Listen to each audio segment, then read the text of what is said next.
샬롬 샬롬 샬롬 샬롬 샬롬 샬롬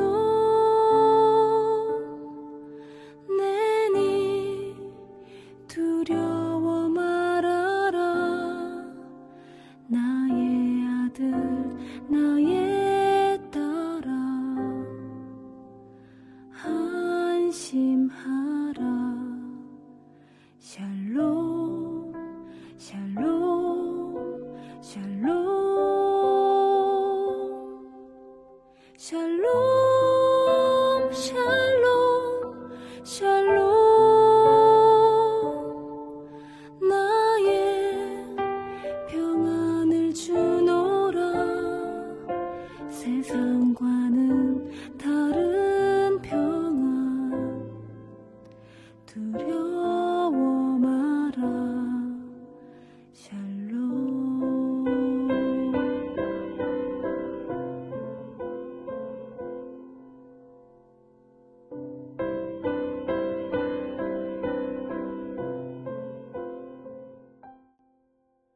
9월 18일 늘 푸른 새벽 예배를 하나님 앞에 올려드리겠습니다.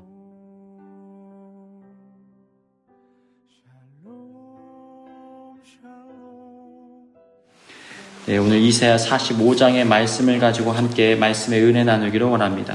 이사야서에서 굉장히 중요한 구절 중에 하나가 바로 이사야 45장입니다. 지금 이스라엘 백성들이 어떤 상황 가운데 처해 있습니까? 이 바벨론이라는 대제국에 의해서 큰 환난과 어려움을 겪고 있습니다. 강성한 대제국이었던 바벨론 제국이 이 세상을 통치하기 시작합니다. 그런데 이 바벨론 제국이 이스라엘 백성들을 침략하여서 그들을 멸망시키고 그리고 그들을 포로로 끌고 바벨론으로 귀환해 버립니다. 이스라엘 완전히 소망이 사라져 버린 상황입니다. 절망 중에 놓여 있습니다. 그들이 하나님 앞에 부르짖는 거예요. 하나님, 이게 무슨 일입니까? 어찌된 일입니까? 우리가 감당할 수가 없습니다. 이 절망적인 상황 속에서 소망을 찾아볼 길이 없습니다. 그도 그럴 것이 이 강성했던 바벨론 제국이 전 세계를 제패하면서 거기에 끌려온 수없이 많은 다른 각 나라의 포로들이 함께 거기 더불어 살아가는 거예요. 아, 이스라엘은 이제 끝이 났구나.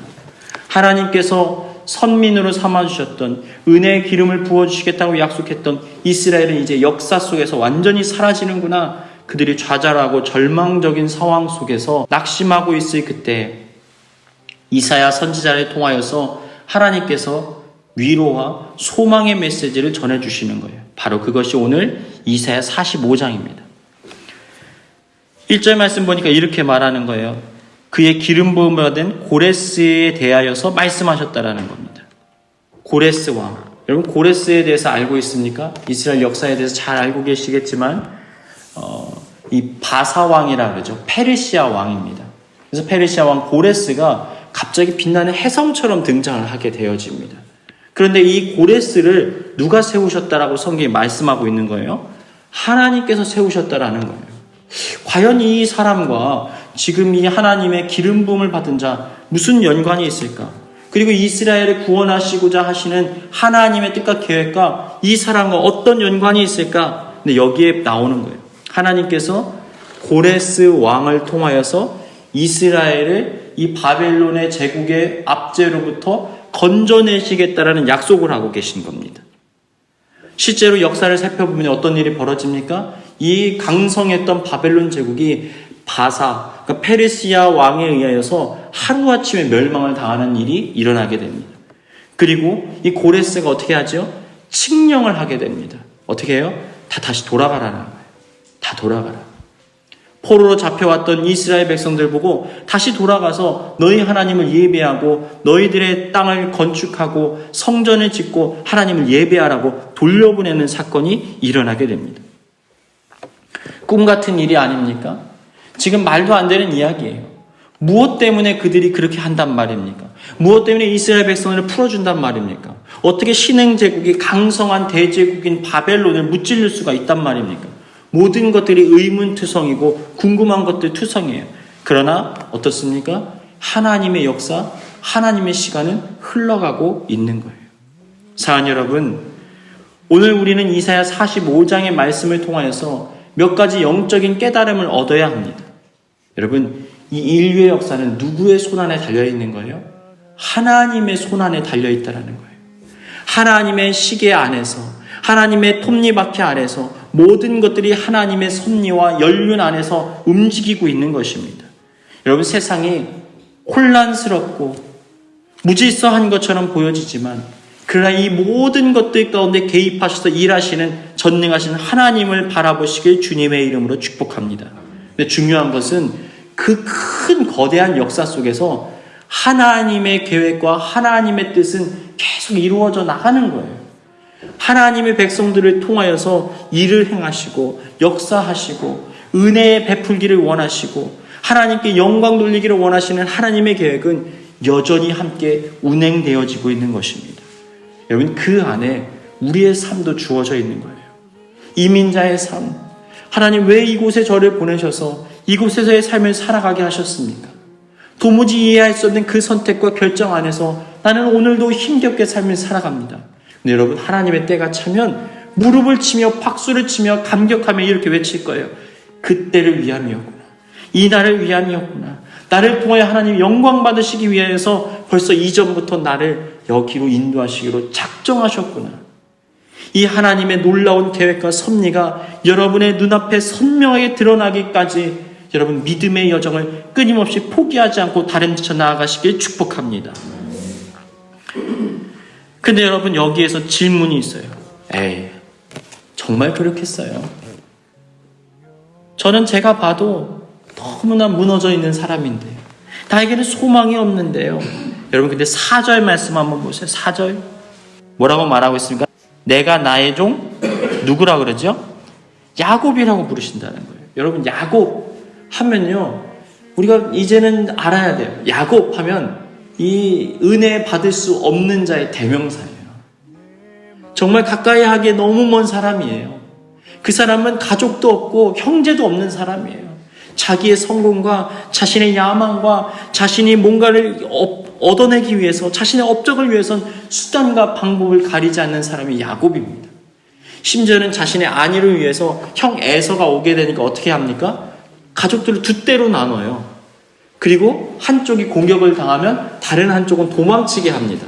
여러분, 성경을 더 자세히 읽어보면 그 중에 야곱은 어디 있었을까요?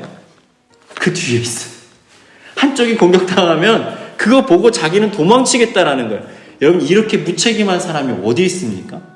기가 막힌 얘기예요. 충격적인 일이에요. 아니, 야곱이 이 정도로 인간적이란 말이야? 여러분, 이게 야곱이에요. 소망이 없어요. 사람이 봐도, 가족들이 생각해도, 야, 저게 아빠야? 저게 우리를 믿고 가정이라고 말할 수 있어? 야, 너무 실망스러워. 여러분, 그게 야곱이라고요. 정말 인간의 밑바닥을 보여주고 가장 낮은 모습으로 그 삶을 살아가는데, 야, 저것도 사람이라고? 그게 야곱이에요. 그 야곱의 이름을 지금 부르시는 거예요. 뭐라고요? 나의 종 야곱아, 넌 내 거라는 거예요. 너는 스스로가 은혜 받기를 포기하고, 넌 스스로가 하나님의 소유가 되기를, 너는 스스로가 불가능하다고 말하고 있지만, 아니, 나는 너를 나의 소유를 삼았다라는 거예요. 나의 종 야곱, 내가 택한 이스라엘아.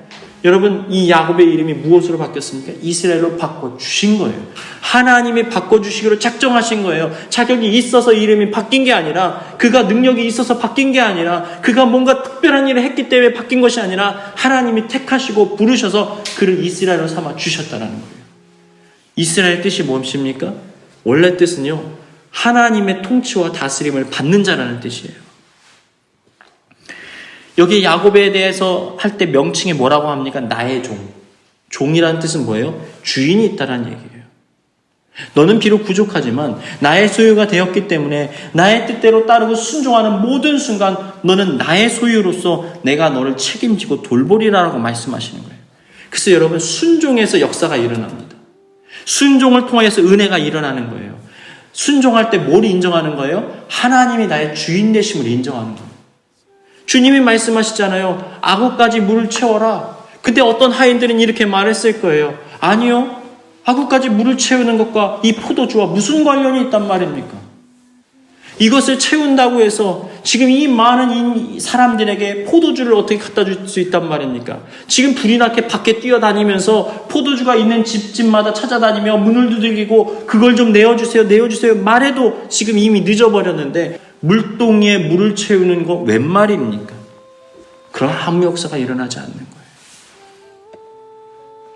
빈들에 있을 그때 작은 아이가 떡과 물고기를 가지고 주님 앞에 나아오지 않았다면, 순종하지 않았다면 아무 일도 일어나지 않는 거예요. 그런데 그 순종의 한 걸음을 주님께서 받으시고 은혜의 역사를 일으켜 주시는 것을 우리는 잊지 말아야 돼요. 그러면 하나님의 통치와 다스림을 누린다라는 것은 바로 이런 내용이에요. 순종에는 능력이 있는 거예요. 일어나 걸으라 말씀하시면 일어나는 거예요. 일으킨 모든 메커니즘은 주님이 일하시는 거예요. 어떤 역사가 내 안에서 일어나고 있는지 알 수는 없지만 하나님께서 말씀하셨으면 그 일이 성취되어지는 거예요. 여러분, 그것을 믿는 자가 하나님의 백성입니다. 지금 말씀하시는 거예요. 나의 종 야곱, 택한 자 이스라엘을 위하여 내 이름을 불러서 너는 나를 알지 못하였을지라도 내게 칭호를 주었노라. 근데 여기서 분명한 사실이 나오는 겁니다. 이 고레스가 하나님을 알아요, 몰라요? 아직 몰라요. 그런데도 하나님께서 누구를 위해서 지금 이 고레스를 세우는 거예요? 나의 택한 종 야곱, 내가 특별하게 부른 이스라엘을 위해서 내 이름으로 너를 세웠다라는 거예요. 그래서 하나님께서 자신을 드러내신다라는 것입니다. 5절부터 6절 말씀 한번 읽어볼까요? 5절부터 6절 시작. 나는 여호와라 나 외에 다른 이가 없나니 나밖에 신이 없느니라. 너는 나를 알지 못하였을지라도 나는 내 띠를 동일 것이요 해 뜨는 곳에서든지 지는 곳에서든지 나밖에 다른 이가 없는 줄 알게 하리라. 나는 여호와라 다른 이가 없느니라. 아멘. 여러분, 정치인은요 이익이 없으면 움직이지 않잖아요. 이미 정치적인 계산이 다 깔려 있는 거예요. 그의 행보, 말 한마디, 우리가 이 뉴스나 이런 데서 볼 때 정말 바보 같은 모습으로 비춰지는데 누구도 손해주지 않고 자신의 표가 절대로 손해받지 않는 가장 탁월한 선택을 하는 게 그런 행동인 거예요. 가장 바보 같은 행동, 가장 미련하게 보이는 행동. 그런데 그게 자신을 지키는 행동인 거예요. 얼마나 빠르고 얼마나 이 모든 계산이 탁월하겠습니까? 딱 사람만 보면 벌써 정치인들, 이 왕으로서 군림한 자들은 다 아는 거예요. 모르는 것 같은데도 속아주기도 하는 거예요. 왜냐하면 그 계산에 의해서. 그게 여러분 우리가 알고 있는 정치의 세계 아닙니까? 얼마나 똑똑한 사람들입니까? 근데 여러분 그 당시만 해도 똑같았을 거예요. 이 고레스라는 이 신흥의 대제국에서 페르시아 왕이 도래하게 되었을 때 그가 어떤 마음을 가지고 있었을까요? 그런데 그가 전혀 유익이 되지 않는 일을 하는 거예요. 어떤 일을 하는 겁니까? 이스라엘을 돌려보내는 거예요. 여기 보면 뭐라고 말해요? 돈을 받은 것도 없이 값없이 다 놓아준다는 얘기가 나오고 있어요. 13절에 보니까 이 백성을 갚거나 돈을 받거나 이런 것 하지 않고 다 내어줬다라는 거예요. 오히려 돈을 줘서 그들을 잘 살라고 도와줬다라는 거예요. 도대체 왜 이런 일을 행합니까? 여기에 하나님의 역사가 있는 거예요. 하나님이 어떻게 그 고레스 왕의 삶에 찾아가셔서 일을 행하셨는지 알 수가 없지만 그가 하나님을 믿지 않고는 견딜 수 없고 순종하지 않고는 버틸 수 없게끔 하나님께서 일을 벌써 끝내신 상태인 거예요. 꿈에서 나타나셨을까요? 사람을 통해서 하나님의 음성 들려주셨을까요? 아니면 눈을 뜨고 있는 그 순간 하나님의 임재와 하나님의 영광 속에서 그가 무릎을 꿇고 하나님 두려워했을까요? 어떤 일이 일어났는지 알 길은 없어요. 그런데 이렇게 말씀하시잖아요. 네가 모르는 전능한 하나님이야. 그리고 너를 통하여서 내가 이 일을 행할 것이야. 다른 이가 없다라는 거예요. 그리고 9절 뭐라고 말합니까? 질그릇 조각 중 한 조각 같은 자가 자기를 지으신 이와 다툴진저 화 있을진저 진흙이 토기장에게 너는 무엇을 만드느냐? 왜 나한테 이렇게 하라고 시키느냐? 말하지 않는다라는 거예요. 무슨 얘기입니까? 이 고레스가 보통 사람이 아니잖아요. 그들이 믿는 신이 또 있지 않았겠습니까? 그래서 하나님에 대해서 본능적으로 대항했을 거예요. 아니 당신이 누구신데 왜 이스라엘의 신이 우리에게 명령하십니까? 아마 이 영적인 갈등이 있었을 거예요. 근데 말하시는 거예요. 또 창조주에게 피조물이 감히 그렇게 말할 수 있어? 아버지에게 자식이 왜 나를 태어나게 하셨어요? 말할 수 있어? 내가 너를 세운 건 그 일을 이루게 하기 위함이야. 네 길을 행하라. 네 사명을 해라. 그렇게 말씀하시는 거예요. 여러분 여기서 우리가 깨달을 것은 또 한 가지 무엇입니까? 하나님이 사람을 택하기로 작정하셨으면 하나님은 반드시 되찾아오십니다. 하나님을 알지 못한다고요? 하나님 믿지 못한다고요? 그가 아무것도 모른다고요? 영적인 세계를 모른다고요? 여러분 하나님께서 그 사람의 영혼을 살리시고 그를 되찾아오기를 원하시면 어떤 방법과 상황을 통해서든 반드시 그를 하나님의 은혜 자리 앞으로 앉혀 놓으신다라는 거예요. 여러분 그것이 바로 하나님의 크신 손이에요. 놓치지 않는 손. 우리를 붙드신 그 손이 절대로 우리를 포기하지 않으시는 것을 말하고 있는 거예요. 여러분 그것이 얼마나 위로가 됩니까? 또 우리는 한 가지 사실을 깨달을 수 있어요. 여러분 만약 하나님께서 여러분들을 들어 사용하기를 원하시면 하나님께서는 어떤 방법을 통하여서는 여러분을 연단시키셔서 하나님의 은혜의 영광스러운 도구로 사용하실 수가 있다라는 거예요. 이름도 알 수 없었던 이 작은 제국이었던 바사, 페르시아 제국이 이 바벨론 제국을 무찌르고 강성한 대제국이 되는 모든 역사의 현장 속에서 누가 개입하셨다라는 것을 우리는 깨달을 수 있어요. 그의 능력이나 그의 군대의 강함이 아니라 하나님께서 인류의 역사를 주관하시기 위해서 이스라엘 백성을 구원하는 그 구원의 역사가 이루어지기 위하여서 그들을 높이셨다라는 거예요. 여러분 그것이 얼마나 기대가 됩니까? 여러분 주님께서는 준비된 자를 쓰시는 것이 아니라 쓰실 자를 준비시키시는 거예요. 주님 난 가진 것이 없는데요. 주님 난 아무것도 없는데요. 주님 나는 지금 너무나 낮아져 있는데요. 그러나 여러분 그 낮아진 그 자리가 주님께서 우리를 단련시키고 우리를 만들어 가시기 원하시는 은혜의 시작점임을 깨달으시길 주님의 이름으로 축복합니다. 여러분 그래서 우리에게 소망이 있어요. 오늘 이 새벽 오늘 이 말씀을 통해 여러분에게 말씀하시는 거예요. 여러분 이 역사가 하나님의 역사가 일어나기 위해선 누가 필요한 거예요? 하나님의 도구가 필요합니다. 그냥 하늘에서부터 부어지는 은혜도 있지만 하나님이 사람을 통하여서 모든 것들을 세워나가기를 원하십니다. 여러분 성경 66권의 모든 사건들을 가만히 한번 살펴보십시오. 모든 위기와 어려움의 상황 속에 하나님께서 아주 작은 자 한 사람을 들어서 사용하십니다. 그 사람이 위대한 하나님의 은혜를 힘입어 위대한 역사를 일으키는 거예요. 여러분 가슴 떨리지 않습니까? 한 번 살아가는 인생. 내 힘으로 내 능력으로 살아가는 것이 아니라 주님 손에 붙들려 마음껏 쓰임 받아보는 거예요. 하나님의 영광이 임하는 거예요. 하나님의 역사를 체험하는 거예요. 여러분 그 영광 속에서 우리는 감격하지 않겠습니까? 하나님 나 같은 자도 사용하시는군요. 주님 나 같은 자를 통하여서도 영광 받으시는군요. 주님 내 마음 삶을 마음껏 사용해 주세요. 은혜를 베풀어 주세요. 여러분 우리에게 이러한 기대와 소망이 있어야 돼요. 이 늘 푸른 교회 하나님께서 오늘 이 새벽을 깨우며 이 자리에 나온 당신의 백성들을 향하여 오늘 준엄한 메시지를 전하시는 거예요. 내가 너를 사용하리라.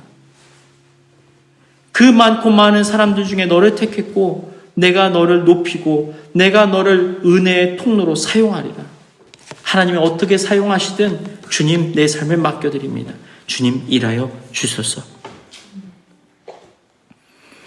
근데 그 일이 일어나기 전까지는 어떻게 됩니까? 자 15절 진실로 주는 스스로 숨어 계시는 하나님이시니이다. 숨어 계시는 하나님. 도대체 영광과 숨어 계시는 것과 무슨 차이가 있습니까? 무엇이 연결점입니까? 왜 하나님 숨어 계십니까? 여러분 하나님의 때가 차야 은혜가 시작되는 거예요. 칠흑 같은 어두운 밤이 지나가야 찬란하게 동토오르는 새 아침이 밝아오르는 거예요. 우리의 인간적인 소망이 다 끊어지고 이제 내 힘으로 감당할 수 없습니다라고 고백하는 바로 그 순간 그래? 그럼 내가 일할 텐데 한번 볼래? 이렇게 말씀하시는 거예요. 주님은 주님의 방법대로 우리를 다루어 가십니다. 주님은 주님의 방식으로 우리를 세워나가기를 원하세요. 하나님께서는 이 캄캄함 중에 있는 우리를 향하여 오늘 말씀 속에서 이렇게 말씀하시는 거예요. 이제 빛이 있으리라. 다시는 어둠이 없을 것이다. 내가 너를 통하여서 찬란하게 빛나는 영광의 새 아침을 모든 민족으로 하여금 이 하나님의 백성들로 하여금 보게 하리라. 지금 이렇게 말씀하시는 거예요. 자, 그런데 이러한 은혜를 누리는 자들은 어떤 사람들입니까? 자, 20절 말씀 한번 보십시오. 20절 말씀. 나무 우상을 가지고 다니며 구원하지 못하는 신에게 기도하는 자들은 무지한 자니라. 이러한 어둠이 찾아오면요, 진짜 믿음이 드러나기 시작해요. 내가 문제 앞에 놓여 있으면요, 사람의 인격이 드러납니다. 평상시에는요, 다 모든 사람들이 괜찮은 사람들이에요. 좋은 사람들이에요. 훌륭한 사람들이에요. 야, 참 이 사람은 예수님의 향기가 나는 사람이야. 근데요, 문제가 일어나고 나면요, 그 사람의 민낯이 드러나게 됩니다. 사건이 일어나고 나면요, 상황 가운데 눌리게 되면요, 그 사람의 진실된 속마음이 툭 튀어나오는 것을 우리는 보게 돼요. 아무리 그것을 감추려고 해도요, 그것은 다 드러나기 마련이에요. 여러분, 신앙생활도 마찬가지입니다. 신앙생활은요, 언제 드러나냐면 위기의 순간에 빛을 발합니다. 문제가 있을 때는 다 믿음이 좋아요. 그렇게 보여요. 그런데 정작 내가 힘들고 내가 지치고 내가 감당할 수 없으면요, 거기서 그 믿음으로 쓰러지는 것들을 우리는 보게 됩니다. 물론 여러분, 우리가 항상 믿음 가운데 충만할 수는 없어요. 때때는 인생에 굴곡이 있습니다. 그것처럼 신앙에도 굴곡이 있어요. 어떨 때는 하나님이 전혀 안 계신 것 같은 정말 절망적인 순간 가운데 놓여있다가도 다시 우리를 일으켜 세우시는 하나님을 만나면서 정말 하나님을 살아계셔 하고 새 힘을 공급받아서 다름지쳐 나아가는 위대한 일을 감당할 때도 있어요. 그런데 완전히 쓰러져서 뒤로 침륜에 빠진 자들을 말하는 거예요. 그때 진짜 나의 믿음이 드러나요. 어떻게 됩니까? 뭐라고 말해요? 믿을 만한 것들을 찾아요. 내가 본능적으로 의지하던 것들을 찾기 시작해요. 사람을 의지하는 자들은 사람을 찾고요, 물질을 의지하는 사람들은 물질을 모으기 시작합니다. 그런데 하나님 앞에 우리가 서지 못한 모든 우상들은 헛된 것들이 된다라는 사실을 우리는 기억해야 한다라는 거예요.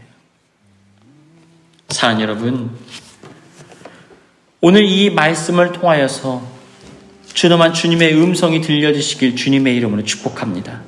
그러나 여러분, 반드시 기억해야 되는 것 한 가지, 25절 말씀 읽고 말씀 마치겠습니다. 25절 시작. 이스라엘 자손은 다 여호와로 말미암아 의롭다함을 얻고 자랑하리라 하느니라. 아멘.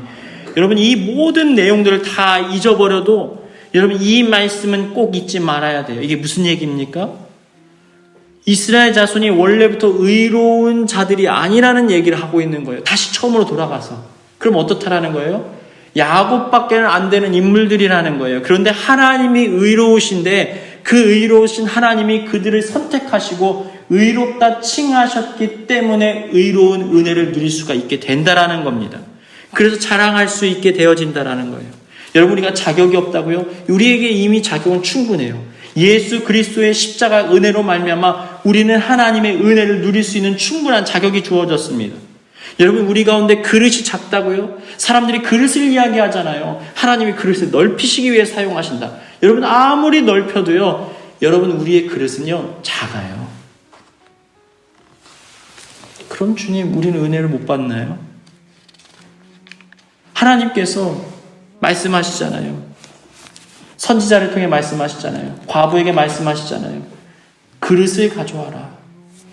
기름을 붓는데 그 그릇에 준비된 기름이 다 채워지는 거예요. 그러면 내가 더 넓은, 더 큰 그릇이 되어야지. 여러분, 그렇지 않아도 돼요. 어떻게 되는 거예요? 내 잔이 넘치나이다. 주님의 은혜는요, 나를 가득 채우고도 넘쳐 흘러서 내 주변에 내 모든 사람들 가운데 흘러 넘치게 되는 것이 하나님의 은혜이고 하나님의 역사라는 거예요. 그래서 한 사람만 은혜 받는 것은 없어요. 하나님의 사람은 은혜를 받으면요, 주변에 그 사람 한 사람을 통해서 은혜가 흘러 넘치게 됩니다. 여러분, 광야가 어떻게 꽃동산이 됩니까? 우리가 성경을 보면 소망이 없는 이스라엘에게 말씀하시잖아요. 광야가 다시 푸른 초원이 되리라. 푸른 풀밭이 되시라. 무성한 나무가 자라리라. 어떻게 그럴 수 있습니까? 물이 한 방울 한 방울 떨어지는 것이 아니라 하늘로부터 쏟아지는 그 물이 그 잔을 채우고 넘쳐 흘러서 끊임없이 흐르게 되니까 강물이 되고 사막이 그 아름다운 동산이 되어지는 거예요. 사랑하는 여러분, 오늘 주님께서 여러분을 향하여 이렇게 말씀하십니다. 내가 너를 들어 사용하리라. 그 음성이 주님의 위로가 되어서 오늘을 살아가는 모든 하나님의 사람들에게 소망과 기쁨의 삶을 살아가는 동력이 되시길 주님의 이름으로 축복합니다. 이 시간 받은 말씀 붙들고 함께 기도하는 시간 갖도록 합니다.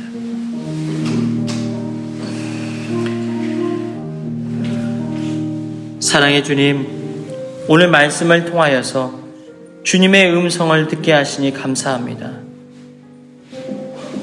오늘 이 말씀은 오늘 주님의 말씀 앞에 머리를 조아리고 주님의 마음을 알고 주님의 뜻과 계획을 품기 원하는 하나님의 백성들을 향하여 선포되어지는 약속의 메시지임을 우리는 듣습니다. 어떠한 환경과 상황에 처해 있든 주님의 역사와 주님의 일하심은 이미 이루어지고 있음을 우리는 믿습니다. 주님, 우리가 자격 없다라고 말은 하지만 이미 주님의 은혜로 인하여 충분한 자격을 얻었습니다. 그 주님의 은혜를 힘입어 오늘을 살아갈 수 있도록 주님의 오른손과 편팔로 붙들어 주옵소서. 이제는 우리 구주 예수 그리스도의 크고 깊은 은혜와 아버지 하나님의 한없으신 사랑하심과 보혜사 성령님의 우리와 늘 함께 하심의 은혜가 우리를 통하여 영광 받으시길 원하시는 주님과 동행하는 복된 인생 살아가길 소망하는 여기 모인 주님의 자녀들 가운데 이제로부터 영원까지 함께 하시기를 간절히 축원하옵나이다. 아멘. 계속해서 각자의 기도 제목을 가지고 기도하시고 교제 나누고 돌아가시기를 바랍니다.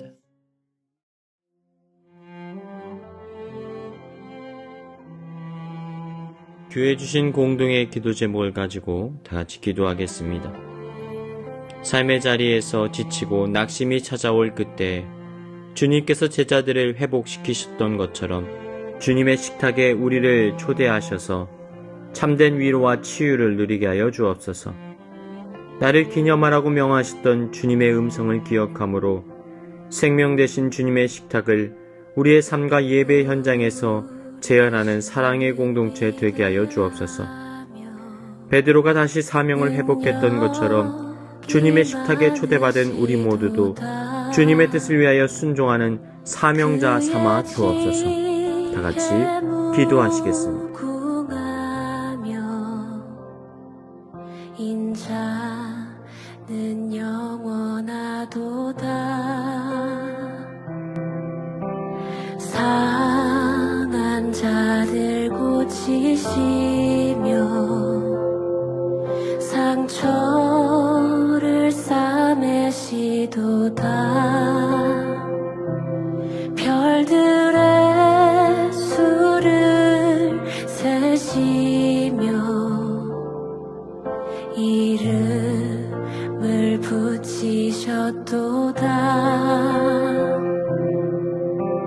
그가 구름으로 하늘을 덮으시며 땅을 위하여 비 준비하시니 예루살렘아 여호와를 찬송할지어다. 내 하나님